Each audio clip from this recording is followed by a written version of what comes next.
We have another very nice feature that in some type of drawings it's important, that is called the grid. I have the grid now off.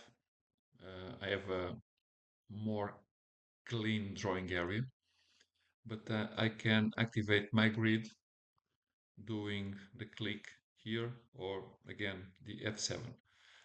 You probably notice that I would say a big part of these options below in the status bar have related activation also in the F keys in your keyboard. So if I click here, I activate my grid. And one key characteristic of my grid is that spacing is uniform. So I just need to know what is the spacing to guide me um, in any work entity, whatever I need.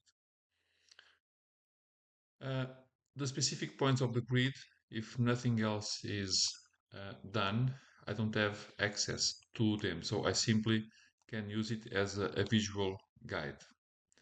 So we can see, knowing that this intersection between the axes is the 0, 0, if I move a little to the right on the x direction, we can see below in the coordinates that more or less I have 0.5. So being this a square, so it means the spacing between each line is 0.5. I have a very nice feature to usually that we use in together with a grid that is on is right, that is called snap mode, and again it's another function that we can activate with the F9 key. So activating snap mode allow me to jump between these points of the grid.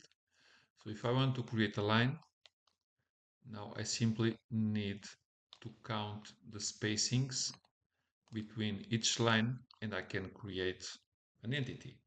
Okay, and this is very practical, much faster than using coordinates or even the direct distance entry.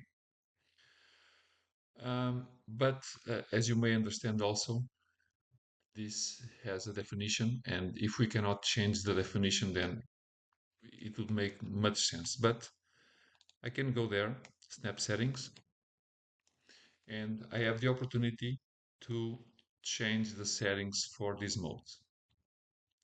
First, grid on off, and then I have the spacing. And we can change the spacing either for both axes in the same value or have different values. It's up to you. Okay.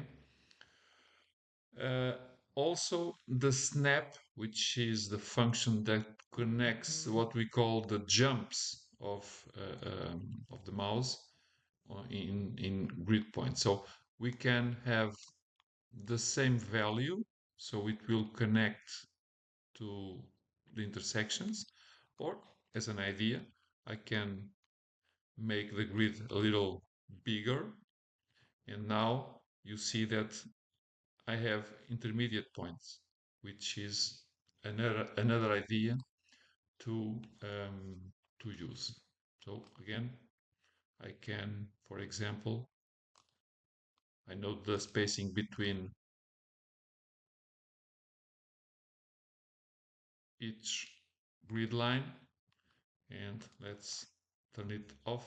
So I can create parts very easy and on a very fast way.